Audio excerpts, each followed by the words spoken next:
Thank you, Vihan, for that truly engaging talk. Now, I would like to invite Joanna from Year 11 to give her TED Talk on what really is your identity.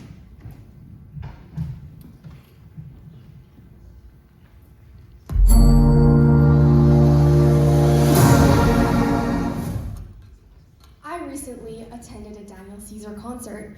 He was one of my favorite artists, and I was extremely excited to attend this event. As I was standing at the barricade, I noticed a bunch of fans around me, people of all ages, people older than me, younger than me, and the same age as me. But I noticed they were all wearing similar things, the same headphones, the same shoes, the same jeans, and some of them even had the same headphones. And I remember wondering, why does every single person in this room look the same? In daily life, we are often told to be ourselves, but what happens when being yourself suddenly looks like everybody else? Now, take the infamous labubu. This devil-looking furry creature took everyone by craze in these past few years. This figurine had everyone around the world lining up hours just to take their hands on one or two of these boxes. From that point on, the labubu became more than an accessory. It was a statement to what you liked. Another example is matcha. Matcha in these past few years has become something that represents performity in social media. Performity referring to the act of putting on an aesthetic or lifestyle to match trends online. The fact that matcha, this traditional Japanese symbol, has turned into something that represents performity online has showcased how our identity has changed into more than just aesthetics. From that point on, it was not about what you liked, and it was more about what others perceived you and how they liked what you liked on the internet. Now, I remember thinking, for the people who liked these things before it went viral or before it was trending, what happened to them? They started getting called out.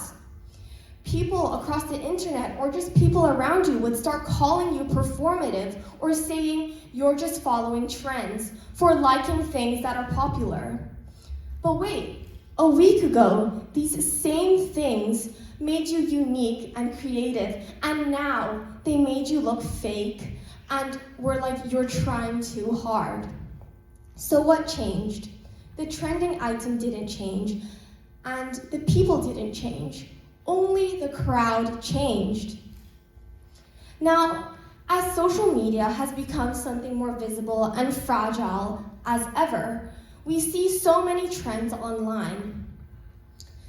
Take Instagram, for example. If you look online, it promises personal expression and creativity while promoting templates of who to become, what to like, what to wear, and what lifestyle to live.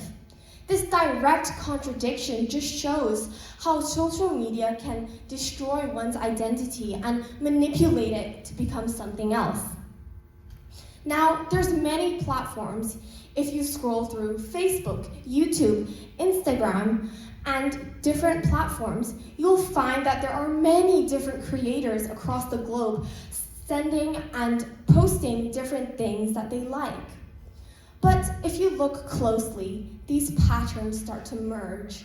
The same audios, the same outfits, and the same aesthetics are repeated over and over again. And the strangest part is, we often don't notice it happening.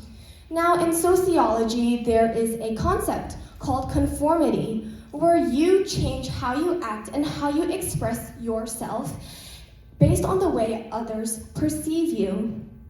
Now, this is extremely important because the people that perceive you are hundreds, thousands, if not millions of people that you meet in daily life. Now, if you start to change the way that you perform, then you are not living and being yourself. You start to perform living. The way you act in front of different groups of people start to shape who you are. For example, if I'm talking to parents, I'll be much more kind and respectful and careful with my words.